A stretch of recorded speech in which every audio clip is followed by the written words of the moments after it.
नमस्कार, मी विलास बडे. न्यूज 18 लोकमतच्या या बुलेटिनमध्ये तुम्ही पाहणार आहात दिवसभरातल्या महत्त्वाच्या घडामोडी. ठाण्यात हर हर महादेव चित्रपटाचा शो राष्ट्रवादीनं बंद पाडत प्रेक्षकाला मारहाण केल्याच्या आरोपावरून राष्ट्रवादी काँग्रेसचे आमदार जितेंद्र आव्हाड यांना अटक करण्यात आली आहे. दरम्यान थोड्याच वेळात जितेंद्र आव्हाड यांना कोर्टात हजर करण्यात येणार आहे. त्यामुळे ठाणे सत्र न्यायालयाच्या बाहेर कडेकोट पोलीस बंदोबस्त ठेवण्यात आलाय. छत्रपती शिवाजी महाराजांच्या जीवनावर आधारित चित्रपटांमध्ये इतिहासाची मोडतोड करण्यात येत असल्याचा आरोप करत राष्ट्रवादीनं प्रेक्षकांना सिनेमागृहातून बाहेर जाण्याचं आवाहन केलं. त्यानंतर सिनेमागृहात बसून असलेल्या प्रेक्षकांना राष्ट्रवादीच्या कार्यकर्त्यांनी हुसकावून लावलं. किरकोळ वादाचे प्रसंग घडले. त्यात एका प्रेक्षकाला जबरदस्त मारहाण सुद्धा करण्यात आली आणि याच प्रकरणामध्ये जितेंद्र आव्हाड यांना अटक करण्यात आली आहे. आव्हाडांना अटक झाल्यानंतर राष्ट्रवादीचे कार्यकर्ते आक्रमक झाले. त्यांनी पोलीस स्थानकाच्या बाहेर जोरदार घोषणाबाजी केली. जितेंद्र आव्हाड आणि अनंत परांजपेंसह 12 जणांना अटक करण्यात आली आहे.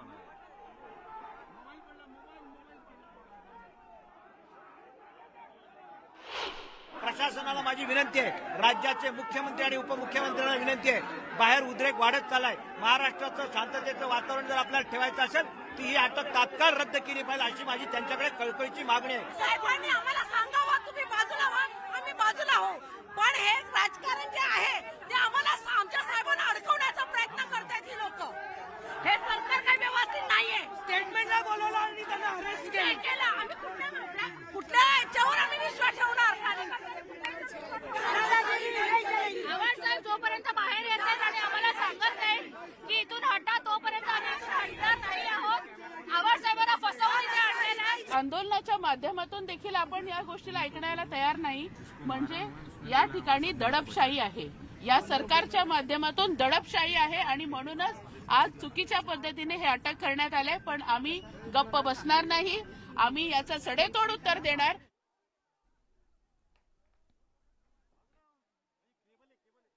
एक गोष्ट मी आवर्जून तुम्हाला सांगू इच्छिते की जितेंद्र आव्हाडांना हे लढवय्या नेते आहेत एकतर. दुसरं, त्यांना प्रश्न विचारण्यासाठी पोलीस स्टेशनला बोलवलं. पोलीस स्टेशनला माहिती गेल्यावर असं कळलं की वरून दबाव येतोय. आता वरून म्हणजे कुठून, याचं उत्तर माझ्याकडे नाही. मी कुणावर आरोपही करत नाही, कारण दबाव येतोय, बिचाऱ्या पोलिसांची काहीच चूक नाही.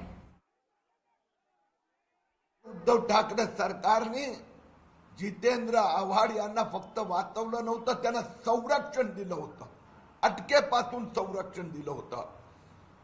म्हणून त्या केस प्रकरणात पण जितेंद्र आव्हाडांवर कडक कारवाई झाली पाहिजे. आणि मला एवढीच विनंती करायची आहे माफिया सरकारच्या नेत्यांना, आता माफिया राज संपला आहे. हा मुद्दा त्यांच्या भूमिकेचा आहे. परंतु मी जे काय टी व्हीवरनं बघितलं की त्या तरुणाला ज्या पद्धतीनं मारहाण झाली, आपण देखील सगळे त्या ठिकाणी होता, त्या ठिकाणी कोण कोण होते, काय काय होते, हे तुमच्याच माध्यमातून आम्ही बघितलेलं आहे. आणि त्याच्यानंतर जर एखादा गुन्हा दाखल झाला असेल तर मला असं वाटतं की ती कायदेशीर कारवाई आहे आणि त्या कायदेशीर कारवाईवर बोलणं योग्य देखील नाही.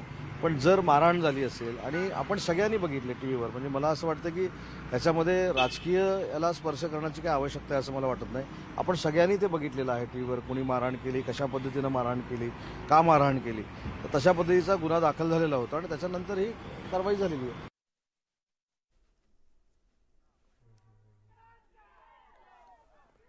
तर आता या सगळ्या संदर्भात अधिक बोलण्यासाठी ऋता आव्हाड आपल्यासोबत आहेत, जितेंद्र आव्हाड यांच्या पत्नी. ज्या प्रकारची ही कारवाई झालेली आहे जितेंद्र आव्हाड यांच्यावरती, तुमचं काय म्हणणं आहे, काय प्रतिक्रिया तुमची पहिली, आणि तुमचं काही बोलणं झालंय का जितेंद्र आव्हाड यांच्यासोबत? सर्वप्रथम आज त्यांना वर्तकनगर पोलीस स्टेशनने सांगितलं की तुम्ही या, तुम्हाला एक नोटीस सर्व करायची, आणि तिथे गेल्यावर त्यांना अरेस्ट केलं गेलं. त्या दिवशी जो काही प्रकार घडला, आता माझ्या आधी कोणी स्टेटमेंट दिलं ते मला माहित नाहीये, कारण मी काही टीव्ही बघत नाहीये आता. पण हे ज्यांनी कोणी स्टेटमेंट देत आहे, जे बाहेर बोलताय, जे कोणी वेगवेगळ्या पार्टीचे लीडर आहेत, ते तिथे कोणीही नव्हतं. तिथे कोणीही नव्हतं, मीही नव्हते प्रेझेंट. त्याच्यामुळे एक मनुष्य बोलतो म्हणून सगळ्यांनी त्यांची री धरून बोलायचं जस्ट बिकॉज आज राज्य दुसऱ्यांचं आहे, हे मुळात सर्वात चुकीचं आहे. कोणीही पाहिलेलं नाही की त्यांनी पहिल्या प्रकरणामध्ये पण हेच झालेलं आहे. कोणीही पाहिलं नव्हतं की आव्हाडांनी त्याला मारलं. तो माणूस ज्या पार्टीचा आहे त्यांनी स्वतःने नंतर सांगितलं होतं की मला त्यांनी मारहाण केलेली नाहीये, पण त्या पार्टीच्या प्रमुखामुळे ती तक्रार त्यांनी मागे नाही घेतली. स्टेटमेंट दिलं पण त्यांनी तक्रार नाही मागे घेतली. चला ठीक आहे, सगळीकडे आता असंच चाललंय. सर्वात महत्वाची आणि गंभीर गोष्ट म्हणजे आता मॉलच्या मॅनेजरला पोलिसांनी नेलंय, तिथे बसवलंय आणि त्याला सांगितलंय तू पण एक तक्रार दाखल कर. 1932 च्या म्हणजे सणाच्या एक तिकडे कलम आहे 7 नंबरचा, मला नक्की माहित नाहीये, विच सेज की you obstruct the any person from getting the livelihood. म्हणजे तुम्ही कोणाच्याही कमाईच्या मध्ये जाऊन तिथे त्याला डिस्टर्ब करता किंवा त्याची मारहाण करता. मी प्लीज एक सांगू इच्छिते की प्रायमा फेसी मॉल हे अजिबात त्याच्यामध्ये इन्व्हॉल्व नव्हतं. मॉलचं काही मॉलनी तक्रार पण केलेली नाहीये. पण आता पोलीस ते त्यांनी टाकलेलं कलम सपोर्ट करणार. कारण हे बघा, प्रेक्षकांचं काय तिकडे काय लाईव्हलीहूड पिक्चर बघणं हे प्रेक्षकांचं नसतं. त्याच्यामुळे प्रेक्षक हा गुन्हा नाही दाखल करू शकत की माझ्या कमाईमध्ये, माझ्या लाईव्हलीहूडमध्ये कोणीतरी इंटरप्ट केलं. ठीक आहे, तुमचं असं म्हणणं आहे की ही जी कारवाई करण्यात आलेली आहे ती चुकीची आहे, पण पोलीस त्यांचं काम करतायत. जे घडलंय त्याचा तपास केला जाईल आणि कोर्टाला सुद्धा पोलिसांना उत्तरं द्यायची आहेत या सगळ्या कारवाईच्या संदर्भातली. आव्हाड आपली काय बाजू मांडतात, पोलीस काय बाजू मांडतात हे कोर्टात थोड्या वेळात गेल्यानंतर कळेल. तुर्तास धन्यवाद, तुम्ही न्यूज 18 लोकमतशी बोललात त्याबद्दल. यानंतर आपण ठाण्याला जाऊया. अजित मांढरे आपले प्रतिनिधी आता आपल्या सोबत आहेत. वळत पुढच्या बातमीकडे त्यांच्याशी संपर्क झाल्यावर अजित यांच्याशी संपर्क झाला की आपण पुन्हा त्यांच्याकडे जाऊया. पण प्रतापगडाच्या पायथ्याला असलेल्या अफजल खानाच्या कबरी भोवतालच्या अतिक्रमण काढल्यानंतर महाराष्ट्रात राजकीय वाकयुद्ध सुरू झाल्याचं पाहायला मिळतंय. कारण कबरी भोवतीचं अतिक्रमण हटवल्यानंतर आता कबर हटवण्याबाबत सुद्धा विधानं केली जात आहेत. भाजप आमदार नितेश राणेंच्या विधानांमुळे नवा वाद निर्माण होण्याची शक्यता आहे. एखाद्या दिवशी कबरही हटवली जाईल. भाजप आमदार नितेश राणेंचं विधान. अफजल कबरी प्रकरणी राजकारण तापलं. अतिक्रमण हटवल्यानंतर वाकयुद्ध रंगलं. कसं तुम्ही झोपेत असताना अतिक्रमण हटवलं, तसं तुम्ही एकदा झोपेत असताना कबर पण हटवली जाईल एवढा विश्वास आहे.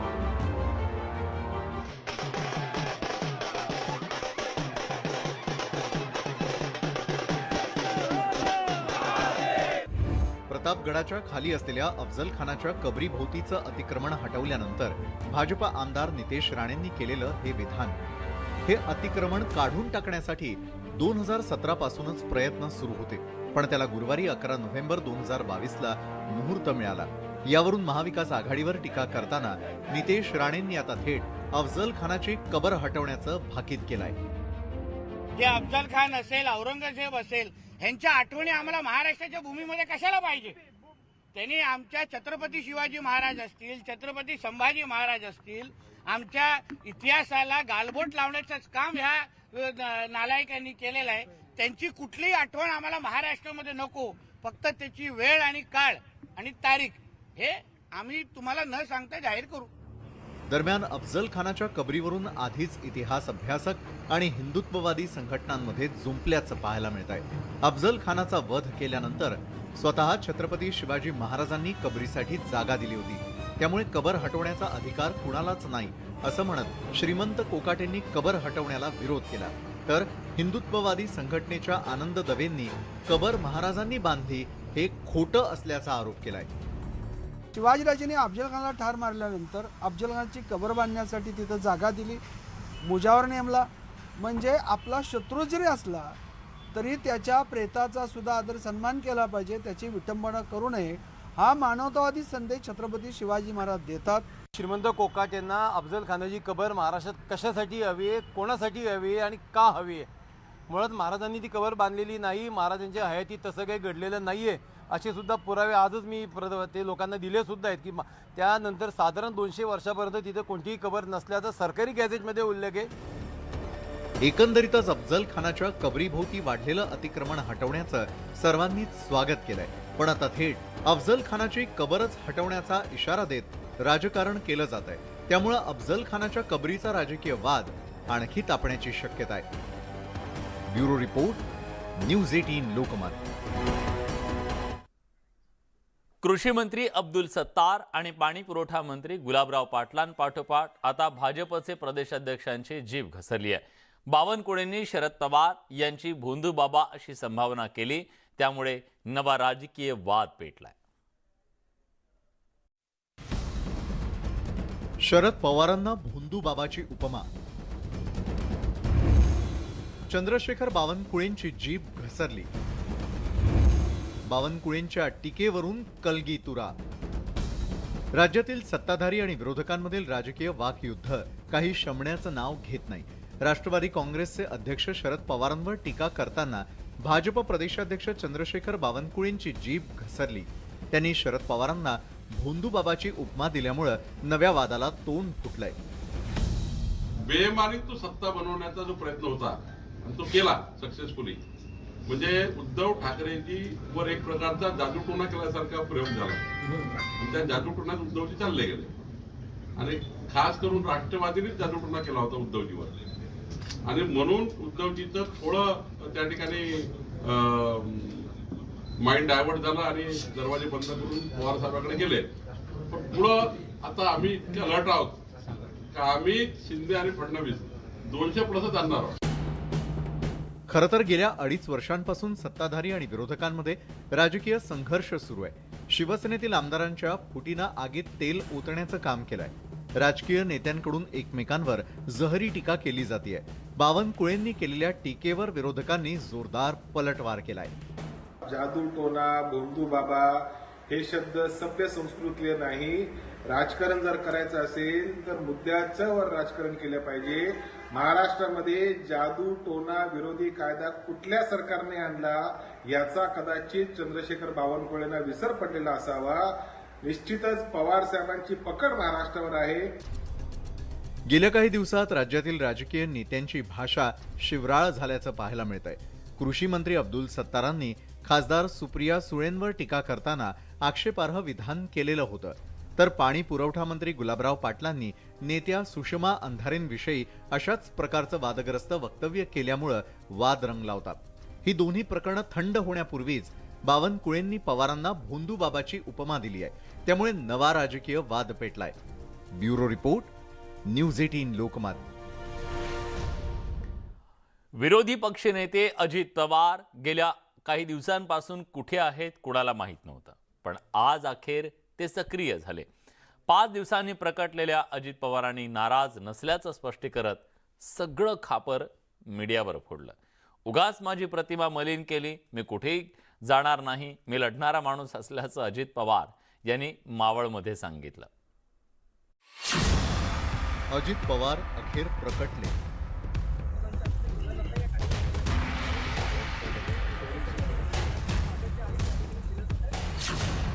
पाच दिवसांनंतर अजित पवार माध्यमांसमोर.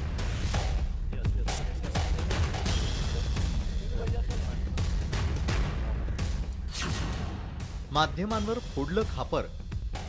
तुम्हाला इतकं स्पष्ट सांगितलं की बाबा मी त्याबद्दल बोलणार नाही, तरी तुम्ही फिरून फिरून तिथंच आणता, मी सांगेन ना. नाराजीच्या बातम्यांचा घेतला समाचार.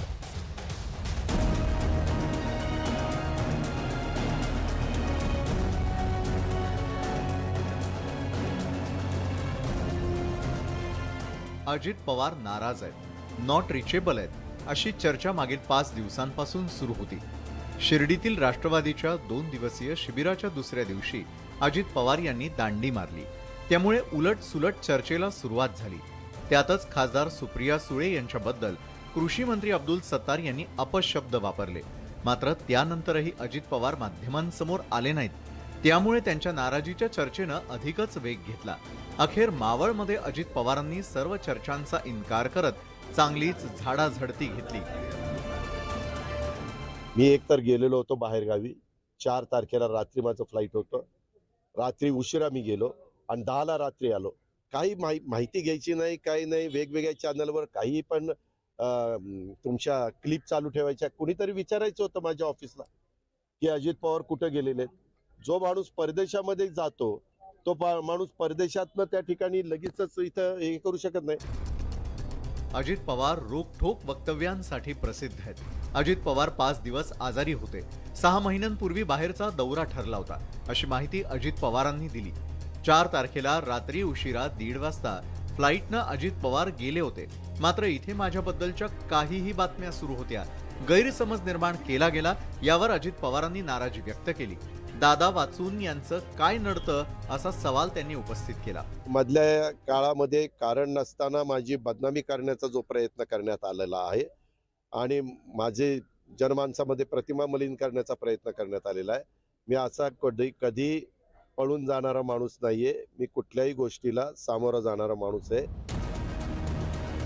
अजित पवार विरोधी पक्षनेते आहेत, त्यामुळे राज्यात घडणाऱ्या घडामोडींवर विरोधी पक्षनेते म्हणून त्यांचं मत महत्त्वाचं असतं. सुप्रिया सुळे यांच्याविषयी अपशब्द वापरण्यात आल्यावर अजित पवार काय बोलणार याकडे माध्यमांचं लक्ष लागलं होतं.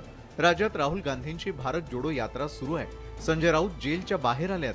अशा सर्व घडामोडींच्या पार्श्वभूमीवर अजित पवारांची वक्तव्य महत्त्वाची ठरणार असल्यानं त्यांची माध्यमात चर्चा सुरू होती. अखेर अजित पवार माध्यमांसमोर आले, मात्र त्यांनी चर्चांचं खापर माध्यमांवरच फोडलं. Bureau report, news 18 Lokmat. आता अजितदादा आले, मग ते आता राहुल गांधींच्या भारत जोडो यात्रेत कधी जाणार, असे अनेक प्रश्न यापुढे सुद्धा विचारले जातील.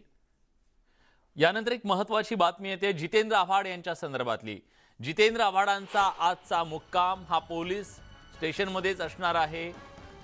राष्ट्रवादी काँग्रेसचे नेते जितेंद्र आव्हाड यांना आज अटक करण्यात आलेली आहे. विवियाना मॉलमधल्या प्रेक्षकाला झालेल्या मारहाण प्रकरणी त्यांच्यावरती ही अटकेची कारवाई करण्यात आलेली आहे. आव्हाडांना उद्या कोर्टात हजर केलं जाणार आहे.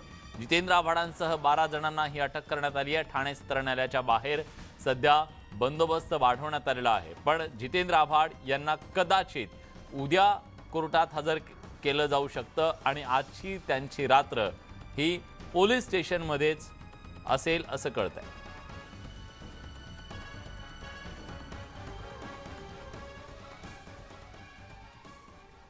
ठाण्यात बिझनेस जत्रा या कार्यक्रमाचं उद्घाटन उद्योग मंत्री उदय सामंत यांच्या हस्ते करण्यात आलं. यावेळी उद्योग मंत्री उदय सामंतांनी मविया सरकारवर टीका केली.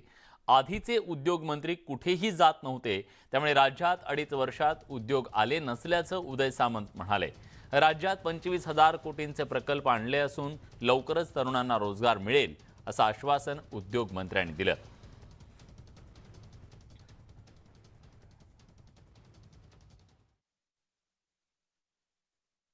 मी सारखा कार्यक्रमाला येतो, पण नंतर कधी कधी वाटतं की सारखं कार्यक्रमाला येऊन उद्योग मंत्र्याची किंमत कमी होईल की काय, कारण पूर्वीचे जातच नव्हते. आता ललितजी म्हणायला सुरुवात करतील, हे जास्त वेळ येत आहे. माझा उद्देश हा मागचा स्पष्ट असा आहे की उद्योजकांचे प्रश्न हे त्यांना मंत्रालयामध्ये बसून एंट्री चेंबरमध्ये बसून सोडवण्यापेक्षा माझं उद्योग विभागाचं मंत्रालय तुमच्याकडे आलं पाहिजे, ही संकल्पना मी राबवायला सुरू केलेली आहे. पण उद्योजक गेले म्हणून बोंबाबोंब करतो, त्याच्या अगोदर असलेल्या उद्योजकांना जी ताकद देण्याची प्रक्रिया आहे ती देखील पूर्ण करण्याची जबाबदारी राज्यकर्त्यांची असते. मी या सगळ्या अधिकाऱ्यांना बोलवलं, म्हटलं 18 महिने ही बैठक का होऊ शकली नाही. त्यांनी सांगितलं की मला माहित नाही कोणाला नक्की वेळ मिळाला नाही. आता माझ्यापेक्षा ललितजी आणि तुम्ही चांगलं सांगू शकता की कोणाला वेळ मिळाला नाही, पण मला तरी असं सांगितलं की काही लोकांना वेळ मिळाला नाही. वेदांतासारखा प्रोजेक्ट आला पाहिजे याच्याबद्दल दुमत माझा अजिबात नाही. एअरबेस आला पाहिजे त्याच्याबद्दल दुमत अजिबात नाही. फॉरेन करन्सी अब्रॉडवरनं या ठिकाणी आली पाहिजे याच्याबद्दल दुमत असणारा मी मंत्री नाही. पण तुझे माझे महाराष्ट्रातले उद्योजक आहेत, त्यांना देखील रेड कार्पेट घालण्याची जबाबदारी ही महाराष्ट्र शासनाची आहे असं समजणाऱ्यांनी करायचं. ब्रेक नंतर तुमचं पुन्हा एकदा स्वागत. काँग्रेसचे नेते राहुल गांधींची भारत जोडो यात्रा हिंगोलीत दाखल झाली आहे. युवा सेना प्रमुख आदित्य ठाकरे हिंगोलीत या यात्रेत सहभागी झाले. आदित्य ठाकरेंसोबत या यात्रेत विधान परिषदेचे विरोधी पक्षनेते अंबादास दानवे सुद्धा सहभागी झाले.